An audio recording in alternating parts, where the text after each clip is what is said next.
78% of this group of Americans goes broke within a few years of retirement. What a sensational stat. I want to talk about who these people are and how you can avoid the same fate. But before I do, I want to give my co-host, Tony Shore, there he is. Tony, welcome. I'm going to give you the opportunity to guess who this group is.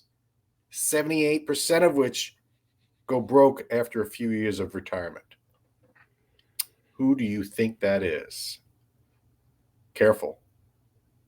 It's a group. I'm trying to figure out if it's people who retire early is the group. That's one possibility. Or I would say baby boomers, but I don't know. 78% is a lot, though, and I don't think 78% of baby boomers go broke within a few years of retirement. So that can't be it. What group could it possibly be? Now I'll give the viewers a hint. I'll give Tony a hint. Give me a hint. By telling viewers, when you hear it, you're gonna groan and be like, "Oh, that's not me. That I don't relate at all. Doesn't apply." And you'll want to turn it off, but don't, because the lessons learned from this apply to you, directly to you, listener. 78% of this group. Boy, I don't know. I don't know, Dan. That's a tough one. Here we go. Quote. Within 5 NBA years of retirement, well, an estimated 60% of former NBA players are broke. This is a Sports Illustrated article. Oh, come on. Yeah, no doubt. I mean, okay, here's another one. By the time they have been retired for 2 years, 78% of former NFL players have gone bankrupt or are under financial stress because of joblessness or divorce. This is from a Sports Illustrated article. And right, I'm telling you, listener, don't shut this off, because this... Of course. Because they retire at a young age and they're irresponsible with their money. I mean, that's just... Well, that's a stereotype that is obviously true. I mean, professional athletes, yes. I'm telling you, Tony, it's so relatable to retirees, the baby boomers, anyone that's 60 right now thinking they're going to retire this year. I'll tell you why. And we're going to learn from this. Here's the one reason, right, Tony? Lump sum 401k at retirement. How do you handle it? You worked, you get your salary, you spend some to live, you check, you balance every month. But then you retire and you got this giant lump sum, because pensions are gone. Mm-hmm. You got this giant lump sum sitting there. What do? Spend it. It's no different. It's not. Well, the main difference between a professional running back is that their career is 3.5 years, right? On average. But it's similar in there's a lump sum, and it's kind of like you come into this money. Sure. How do you handle it? How long is it going to last? Especially if you were a big spender or used to spending a lot and living lavishly before retirement, you get into retirement and you get the big sum of your retirement fund, and it's just like, you're going to spend it. And so if you're a spender. When you say, oh, of course, these athletes, of course, the NFL, quarterback's going to run out of money because they're crazy. They live a crazy lifestyle. I don't live that lifestyle. It's all relative. Okay, so their fall from grace is much more dramatic. Now, granted, they might retire at age 30 and they have to go for another, 60 years. Or whereas 40. You retire at 60 and have to go another maybe 30 years. It's different there. But the same principles apply. I want to bring in, because that was from a Sports Illustrated article. I watched, we did a show over a year ago, I believe, where Shannon Sharp, who's a former NFL player, interviewed Chad Ochocinco, who's a former NFL wide receiver. They both were, he was a tight end. And so I'll put the show up here for those that didn't see it, right? That is really relevant to this conversation, because Chad Ochocinco talked about how he didn't spend a lot. He saved a lot of his money, and he was vilified. He was the black sheep. He was different than most of the other sports and athletes and celebrities. So I watched that show again. It's called Club Shay Shay. It's Shannon Sharp's podcast, and he had Charles Barkley on this most recently. And Barkley referenced the Sports Illustrated article, and he said he messed up, but he started talking about certain people. He said Dr. J gave him great advice. He was talking about an athlete that I hadn't heard of that played basketball in the 70s, and how he's the best. He was the first billionaire, but no one knew about it because he just bought restaurants and he was quiet about it, but he didn't make a lot of money. Relatively speaking, he did, but he didn't spend it. He didn't have a big name. So watch that old podcast from us if you have a moment. But look at this, Tony. I said that 78% sounds so dramatic. Sports Illustrated, I don't buy it. So I looked for some other statistics, and the National Bureau of Economic Research, and I put the link down here for people, bankruptcy rates among NFL players with short-lived income spikes. Here's the quote from what I found here.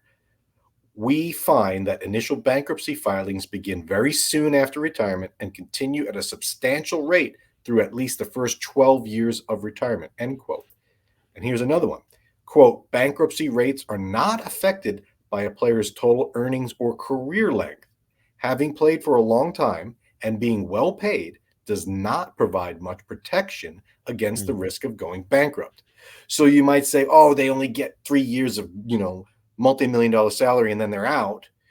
But what if this says no? The research says even if you've been a well-paid player for years, you still have a high risk of going bankrupt. Yeah. Lifestyle. And they were saying about 16% go bankrupt, which is crazy high. Yeah. So the question is, do traditional retirees go bankrupt or run out of money? And I don't like the sensational fear-mongering that says, oh, we're all going to run out of money. Just buy this insurance product. I don't subscribe to that, but I do believe a lot of retirees face a very similar situation, and they often make mistakes. And I want to talk about the top three. First one being they don't have a long-term plan. Now, this is the obvious one, especially for the professional athlete. Yeah. Are we surprised that Charles Barkley didn't have a long-term plan? He did not, he said. Dr. J said to him, hey, you have 6 cars. How many cars can you drive at a time? And he's like, 1. He's like, yeah, well, why do you need 6? Right. And even Barkley's like, I messed up. He's like, but now I'm trying to tell these young kids, and I'm not against the young kids, but when you buy a new car and you're putting rims on, they're like, what kind of rims you want? He's like, I can't see the rims when I'm driving. So obviously it's to show off, to show other people, to signal. Yeah.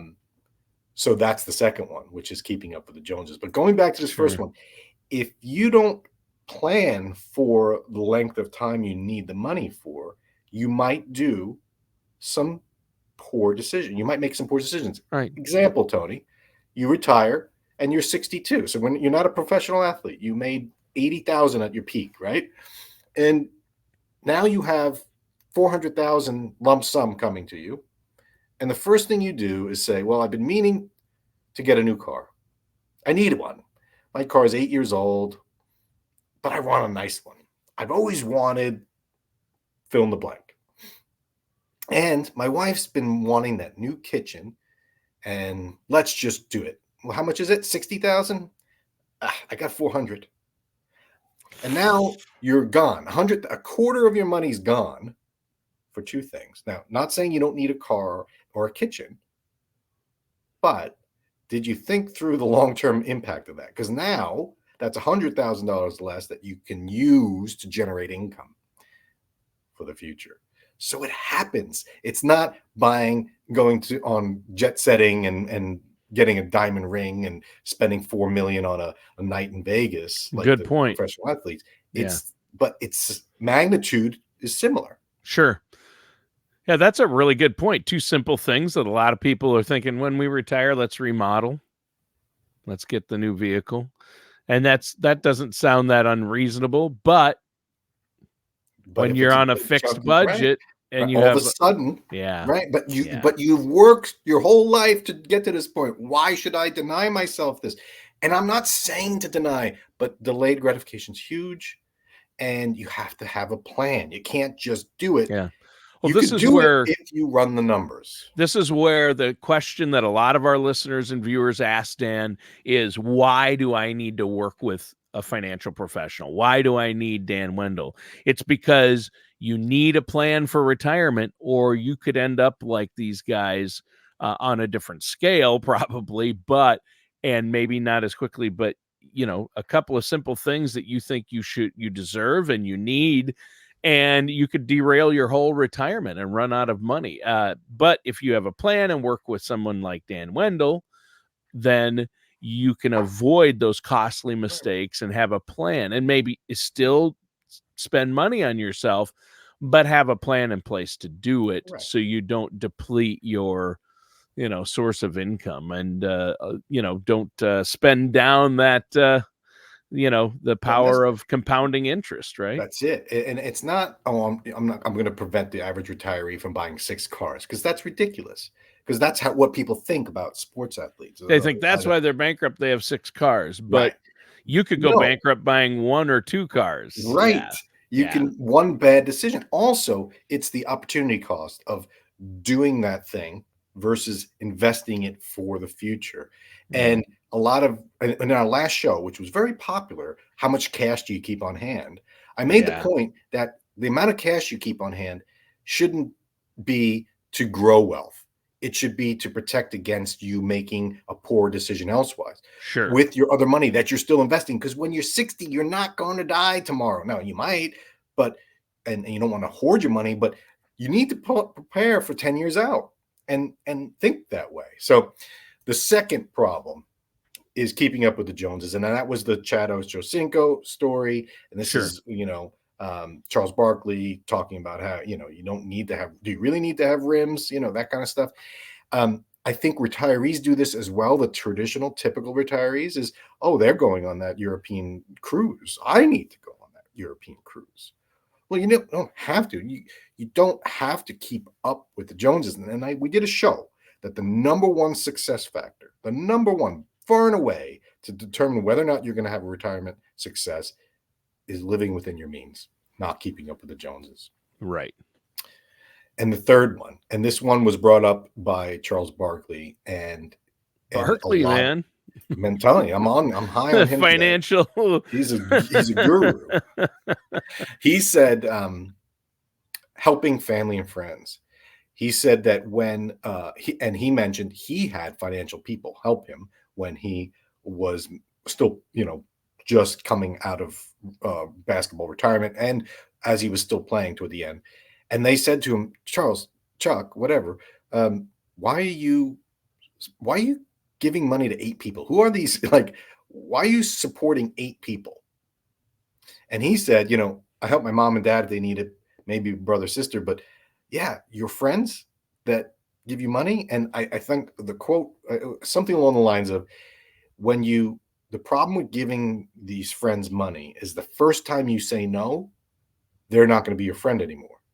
And he's like, I had to learn that lesson the hard way. He's like, but if I could teach that to the community of athletes, that, you just can't support all this. You gave the story years ago about MC Hammer, right? How he had his entourage. Yeah, he had at least 8 people in his posse or entourage. Right.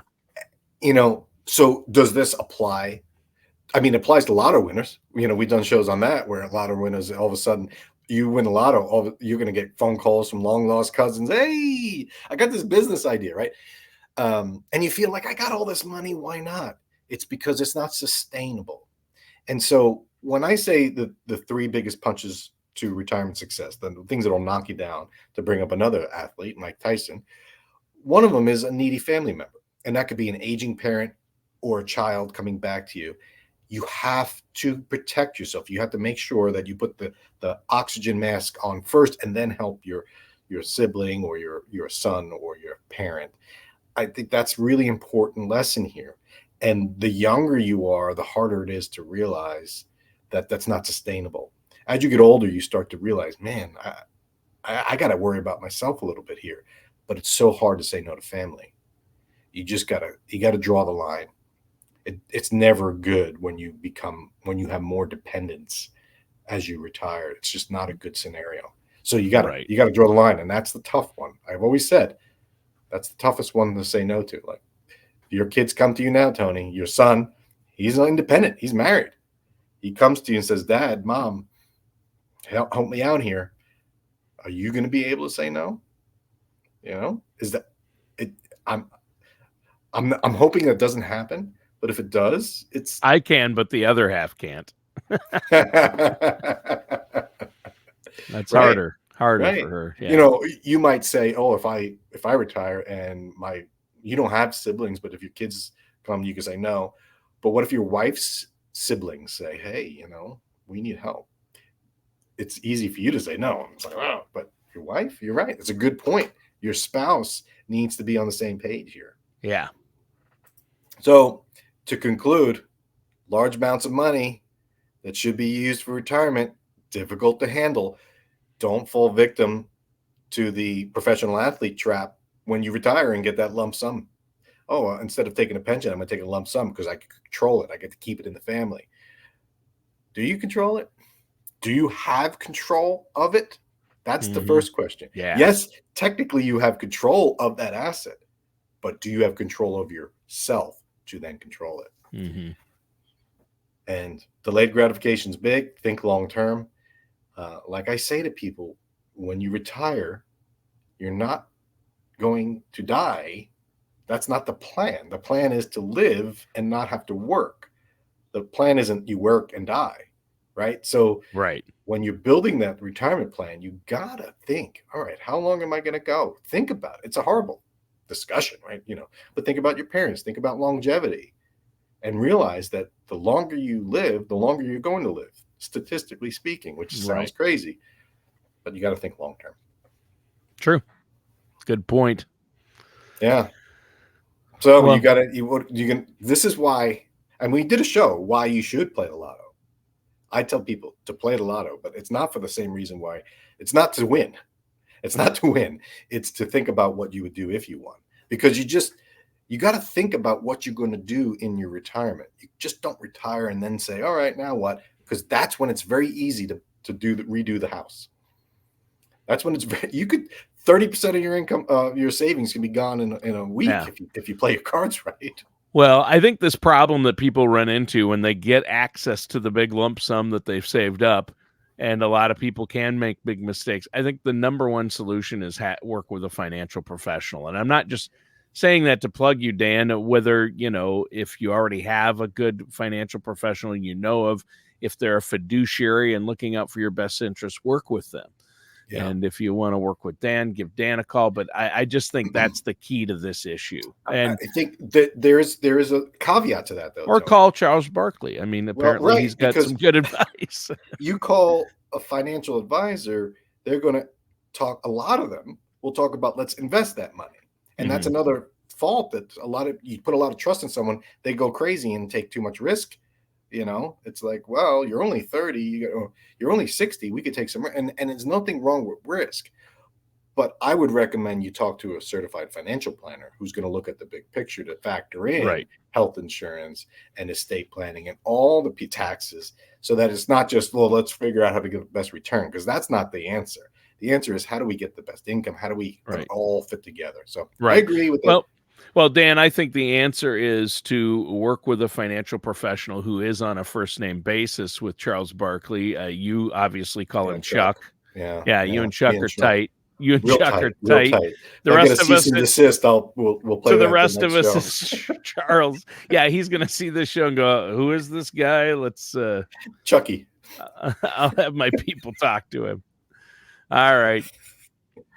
Thanks for a good show, Tony. I'll see you next week with my cease and desist from my good boy, Chuck Barkley. All matters discussed in today's show are for informational purposes only. This show is not investment advice.